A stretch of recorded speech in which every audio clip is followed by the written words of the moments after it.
Hello, this is my week 10 self reflection. I hope a video response is okay. If not, I can go back and do a written one if you'd prefer that better. Whatever makes it easier on your end, it's no extra hard work for me. So yeah, for number one, just jump right into it. How the filmmakers contrast living conditions, the energy companies, and the Waiu people. I mean, it was like brutal. It showed the energy company people living in like, I guess what you call them, like a villa probably, like large houses, nicer than like $1 million houses in Seattle. He was like, oh, they have two pools, one Olympic pool, one for the families, and all this stuff. Like the coal mine area, like an employee who was giving the filmmakers the guide was like, just the way he talked about it really rubbed me the wrong way. Like especially when he was going to the neighborhood talking about like how great it was, it just felt like so out of touch and just unaware and wrong. And also when he's talking about like, oh look, this is the most humane coal mine in the world when he's touring the coal mine. Also, that just really rubbed me the wrong way. Something about it.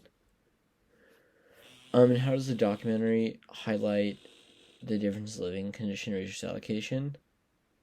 Yeah, so one great specific example would be the swimming pools. I mean, like one group of people has two swimming pools, and 12 holes of golf that recently was expanded, and other people have no water and have been robbed of their ancestral land.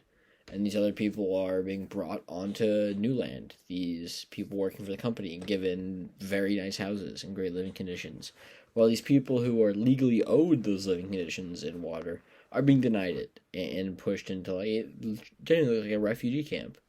Like they had no running water, poor living conditions, dry, desolate area. Like if you compare the greenery from where they were moved to in the second half of the film versus their original living conditions on their ancestral land, it's night and day. It's brutal. The difference.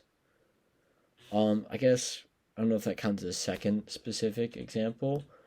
For a second one, I guess a really powerful point there. A big example would be right after they moved when he's interviewing one of the village elders, and he's I'm paraphrasing here. I don't have the segment pulled up. Probably should have done that. But he's like talking about his dreams. Like the village elder was like talking about like having land with water and crops and food and like how happy that was and how happy he was in their old home.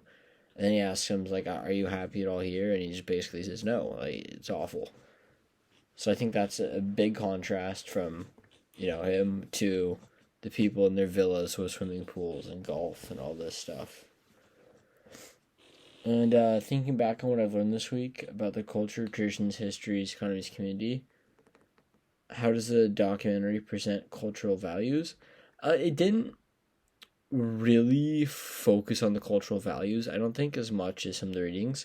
I felt like it focused more on like, it didn't go very historical. It was very modern with it, and just kind of showing I guess, the pillaging of their people and the robbing of their land versus referencing the cultural values as much.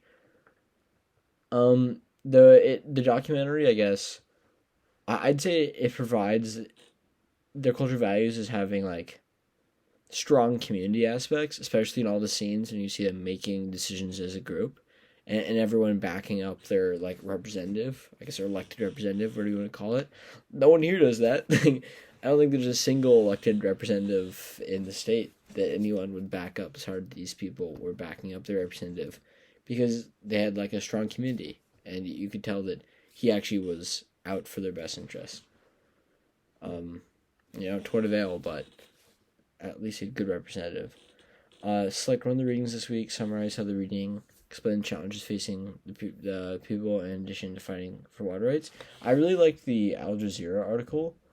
It's the first one I read because I've been using Al Jazeera as a resource for this recent genocide in Palestine. They're generally great for viewpoints that are hard to find in a lot of the Western world. I mean, just like facts. It's not like they're embellishing or anything. Like, none of our news will say anything. Sorry, getting off topic, but in this particular one, like the scale of it, the numbers and statistics that they showed were pretty powerful. Like it says, 4,700 children have died in the past 5 years. I think this article was written in 2015. I couldn't find when the article was written. I scrolled to the bottom and checked the top, but I believe it was around 2015 or 2016 from the sources. So that's around, uh, it takes place after the documentary and nothing had improved. It seems like it gotten worse. It did seem like in the article they mentioned that some international organizations had said, oh, fix it, but we've seen that before. It doesn't really mean all that much. Doesn't really mean they have to do all that much. So, although I hope there's been positive change. From that article, it didn't really seem like it. But yeah, that one showed walking 3 kilometers for just water. It showed all the diseases that have come with this. And it showed the powerful image of the mom with her kid in the hammock, her 8-year-old son who was mute. And it was interesting. It said that he was born with genetic disease and his condition became worse after taking the vaccine. I didn't know the vaccines could do that. And he received no treatment for his health problems because there's no clinic available in the community. And then also the image that shows of all the looks to be kind of starving livestock walking through the dry riverbed. It's just all these images were really powerful. And statistics too in that article. I hope that answers it decently. And what do I think made the final scene in the documentary? And how do I think the leaders with strong intellectual communication skills and nuance awareness would have changed the interaction or relocation process? Yeah, the final scene was just powerful, but not in a really good way. They just dismissed him. I think what the representative even kind of laughed at him a little bit, if I remember correctly. They told him, oh, ask us a question, and just, dismissed him. He's coming here because your company is profiting off of his suffering, and you won't even give him the time of day. At least do your little performative, oh, we wish we could do more, like the guy did when he came to their village. But they didn't even do that. They just, dismissed him. And it seemed like they had him up there for, I don't know, just kind of saying, hey, we listened. That was awful. And how do I think leaders with strong intercultural communication skills and nuanced awareness of why history tradition would have changed interaction in the relocation process? I think they just wouldn't have done it. I think that's, the easiest option is, oh, clean coal is not real. There's no such thing as clean coal. That's a fact. Clean coal is not real. You can Google it for, many independent sources. I remember when I was a kid, my dad was just telling me that. Looked up recently again, so it's not just going off that. And it's not real. You're burning coal. You're mining coal. You're destroying the environment at both ends of that deal. So, if you wanted to still mine coal, you could have actually delivered on your promises. You could have maybe relocated these people to land where they could continue their traditions. But then again, there's other people there. How about you just don't take their land? I think that's what someone with strong intercultural communication skills and just a sense of morality, has someone who has a soul, would see this and be oh, this is evil. When in history has the good guys been pillaging land?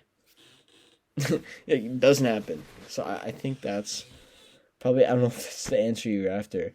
Yeah, but where did they fail? They didn't listen to the community beyond what they were legally required to, which was the bare minimum.